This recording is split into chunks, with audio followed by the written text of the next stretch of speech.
Bakit nga ba napakaganda ng build na ginawa ni Wise ng Blacklist sa Aldous niya? Sa Mobile Legends Guide na to, pag-uusapan natin yung build na to at kung paano maging effective yung Aldous jungle. Kasama na rin dito lahat ng tama at maling desisyon na ginawa ko. Okay, let's go!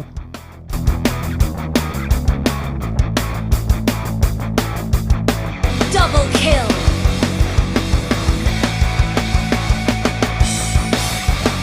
Triple kill! Why are you running? Target locked. Oh, hell!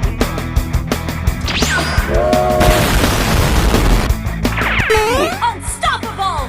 Now, who's next? Oh my God! Come here, boy.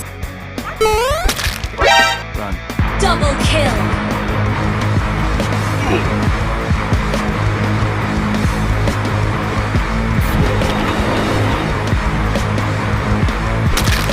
Godlike!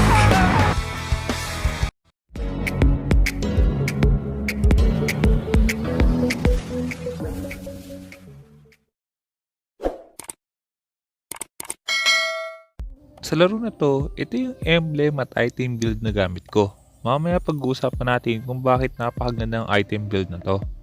Unang kailangan nyo tandaan bago tayo mag-pick ng jungle Aldous, hanggat maaari hindi dapat nag-i-invade yung mga hero ng kalaban. Para malaman yon, kailangan nyo lang tingnan yung tank at support nila.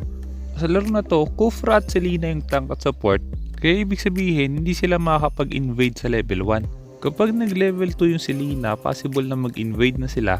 Pero dahil Popol and Louie ang tank at support natin, kaya mas mahihirapan sila mag-invade. Kaya ibig sabihin, magiging masarap yung buhay natin sa jungle sa early game. Pagdating naman sa paggamit ng retry kay Jungle Aldous, kung sakaling walang kalaban na nagko-contest sa mga jungle creeps, pwede kayong mag-retry tapos ipanglasit nyo yung first kill. Pero kung may sumusubok agawin yung mga objective, lalo na yung turtle at lord, pwede nyo pagsabayin yung first kill at retry para mas mahirapan silang agawin yon. Makikita nyo mamaya, basta hindi tayo ma-stun sa turtle or lord, hindi basta-basta maagaw sa atin yon. Isa pang kailangan nyo tandaan pagdating kay Jungle Aldous, once na nag-level 4 tayo, huwag kayong mailang or huwag kayong magdalawang isip na sumabak agad sa teamfight. Dahil nga meron tayong red at blue buff, ibig sabihin kaya natin mag-deal agad ng malaking damage sa mga kalaban. Kaya kung kukuha tayo ng objective at magkakaroon ng teamfight, pwede agad tayong lumaban. Ang problema nga lang sa laro na to, dahil masyado akong focus sa pagpapastack, kaya ito yung nangyari. You're looking a little lost.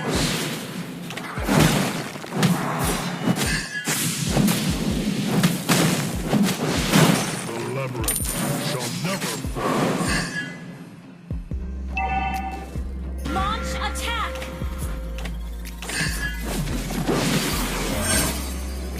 First blood!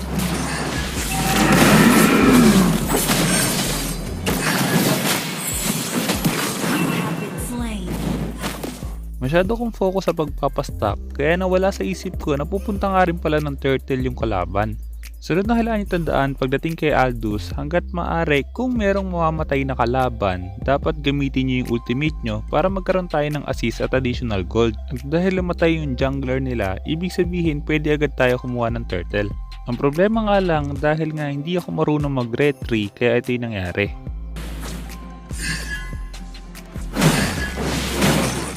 Shall never fall. Ally has been slain.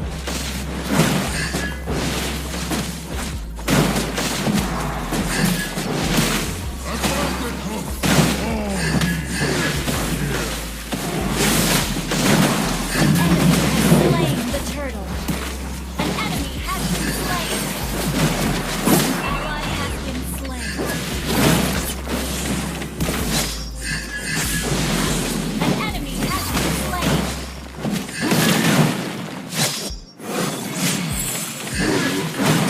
Dahil nastan ako ng Kufra kaya hindi ko na retry agad yung turtle. Maliban doon, kung mapapansin nyo, kahit sa early game pa lang kaya na agad natin mag-deal ng damage. Ang problema nga lang, dahil kayang mag-dash ng mga kalaban, kaya nadadodge nila yung first kill natin. Pero dahil nga nakakasama tayo sa teamfight, kung mapapansin nyo, 5 agad yung assist natin. Napakalaking tulong ng kill at assist sa mga jungler dahil nagkakaroon tayo ng additional 30 gold kapag nagkakaroon tayo ng kill or assist. Kaya ibig sabihin mas mabilis tayong yayaman kung marami tayong kills or assist. Sunod na advantage ng jungle Aldous, kaya nating sumama sa mga teamfight kahit nakafocus tayo sa pagpa-farm. Hanggat maaari lang dapat tignan natin yung minimap kung saan merong teamfight. At kung tingin nyo kaya yung tulungan yung kakampi nyo, huwag kayong magdalawang isip na mag-ulti agad. Kahit na mababa pa lang yung stocks natin, basta meron tayong buff, kaya mas malaki pa rin yung magiging damage natin. Iwasan nyo lang na pumasok sa mga teamfight ng mag-isa. Hanggat maaari, kung kaya pang lumaban ng mga kakampi nyo, baback up tayo. Pero kung wala na sila, mas maganda na wag na nating ipilit. Pagdating naman sa pag-i-invade sa jungle ng kalaban, kung sakaling mabibigyan tayo ng chance na dumaan sa mga jungle creeps ng kalaban at nasa opposite side sila, huwag kayong magdalawang isip na kunin yon. Pero kailangan nyo tandaan kapag nag-i-invade tayo sa kalaban, mas importante na maagaw natin yung jungle creeps nila kaysa makapagpa-stack tayo. Ibig sabihin, kahit hindi natin malasit ng first kill yung mga jungle creeps nila, basta nakuha natin yon, okay lang, malaking advantage na agad sa atin yon. Dahil nga possible na pumunta yung mga kalaban sa jungle nila habang kumukuha tayo ng farm doon. Kaya kahit hindi natin malasit ng first kill, okay lang. Kailangan nyo tandaan kahit hindi natin nalalasit, nagkakaroon pa rin tayo ng 1 stack kapag namamatay malapit kay Aldous yung mga jungle creeps. Pagdating naman sa turtle, additional 10 stacks to kapag nalasit natin ng first kill. Pero dahil nga merong nagko-contest na kalaban, kaya kailangan natin pagsabayin yung retry at first kill para hindi to maagaw. Ally has slain the turtle. An ally has been slain. Slain an enemy. First 5 minutes ng laro, 115 yung score natin, tas halos 100 stacks na tayo, ibig sabihin napakalaking advantage na agad neto. At dahil nga wala nang shield yung mga tower, kaya ang priority na natin ngayon is bumasag. Plano kong kunin yung red buff dito, pero dahil namatay yung hero sa bottom lane, kaya mas pinili ko na lang bumasag. Kailangan nyo tandaan, kapag nakalasit tayo ng tower, additional 10 stacks na naman para sa first kill natin yon. Ang problema nga lang, ito yung nangyari. You destroyed the turret. You have slain an enemy.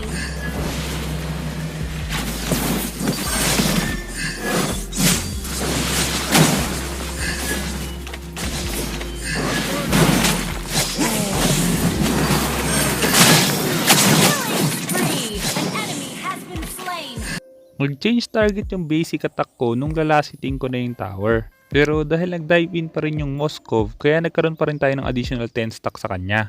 At kung napansin nyo doon, napakalaki na ng damage natin. Kaya pwede na tayong kumuha ng objective para kung sakaling magkaroon ng teamfight, pwede na rin tayong lumaban. Pagdating naman sa item build, kaya ito yung item build na ginawa ni Wise. Una, napaka-importante ng movement speed kay Aldous. At dahil kaya na mag-deal ni Aldous ng damage, kaya kahit mag-tank build tayo, okay lang. Maganda yung defensive boots at defensive jungle item para mas lalo tayong tumagal sa teamfight. Thunder belt para sa cooldown reduction at additional slow. Maliban doon, mas malaki yung magiging damage ng Thunder Belt kapag malaki yung buhay ng gumagamit. Brute Force para sa additional movement speed. Courage Mask para sa additional movement speed, HP, pati cooldown reduction. At yung huling item, pwede nyong palitan depende sa sitwasyon. Napakaganda ng Courage Mask na to kay Aldous dahil nga kailangan nating humabol sa mga kalaban. Makikita nyo mamaya yung advantage nito. Your team destroyed a turret.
Kung napansin nyo sa teamfight na yon, 2 beses natin nagamit yung ultimate kaya mas madali tayo nakakakuha ng objective. Maliban doon, napaka-importante kay Aldous na umiilag tayo sa mga skills. Huwag kayong masasanay na diretso lang yung lakad nyo kapag meron kayong hinahabol na kalaban. Dahil nga susubukan pa rin ng kalaban na patayin kayo, kaya hanggat maaari dapat umiilag tayo sa mga skills. Sa sitwasyon na to, basag na lahat ng second tower kaya ang kailangan na lang natin gawin, hintayin yung Lord tapos bumasag ng third tower. Kung kaya rin nating i-deny yung buff ng kalaban, mas maganda. Maliban doon kung papansin nyo, sa 20 kills namin, meron akong 7 kills at 9 assists. Ibig sabihin, kahit na nasa jungle tayo madalas, nagkakaroon pa rin tayo ng teamfight participation. Napakalaking advantage nun lalo na sa mga jungler. Hindi pa magiging madali yung laban na to dahil sa throw na gagawin ko. Kaya sa lahat ng gustong gumamit kay Aldous, ito yung kailangan yung tandaan. Wag na wag nyong gagawin yung mangyayari dito. Attack the Lord!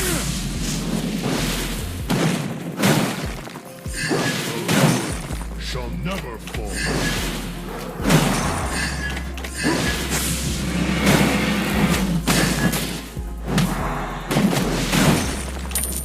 An ally has been slain.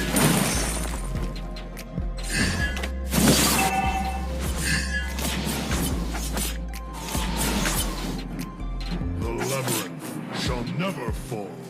An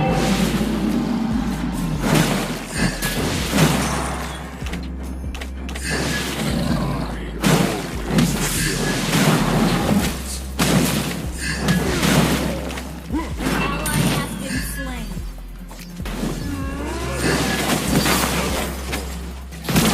Legendary! Double kill!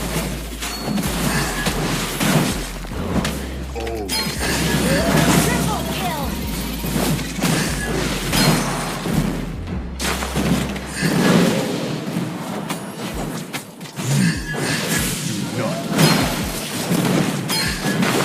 Legendary!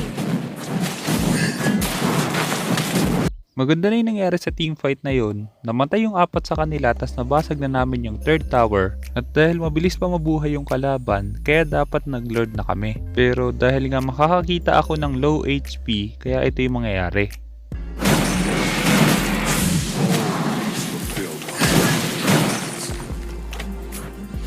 Attack the Lord!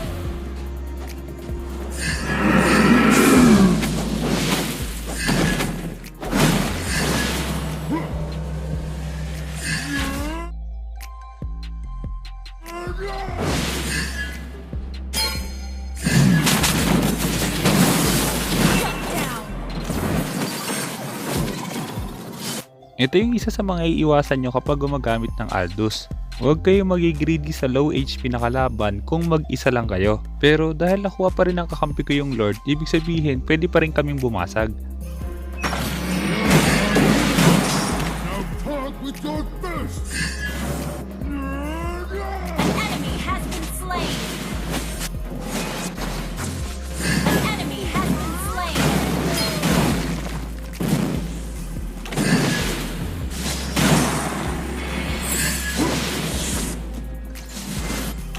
Push first!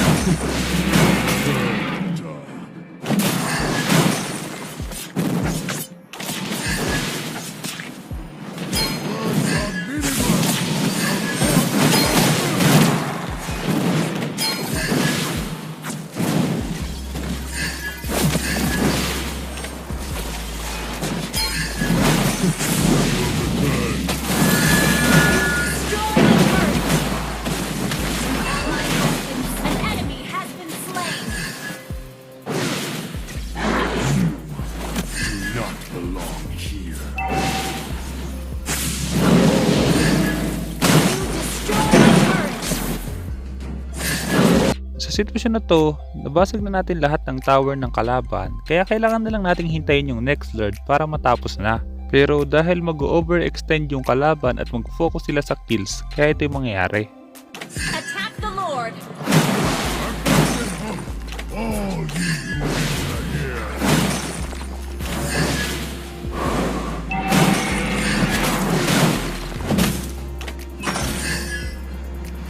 The labyrinth shall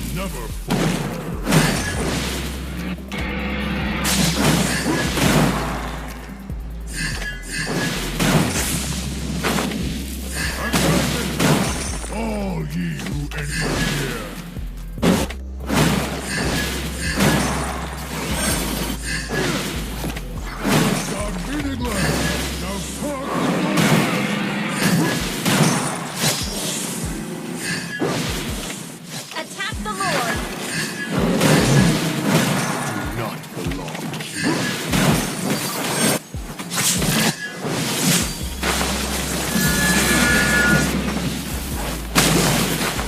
You have slain an enemy! You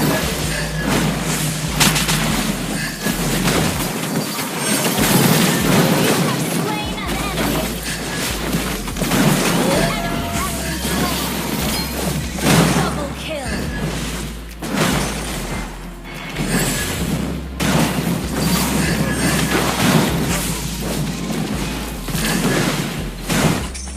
Sana marami ka natutunan sa guide na to at kung meron kang guide na gusto ipagawa, i-comment mo lang sa baba at susubukan gumawa ng guide tungkol doon.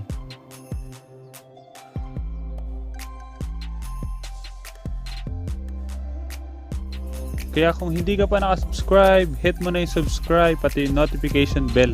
Basta lagi mo lang tatandaan, kung gusto mo mag-improve, just master the basics. I'm out.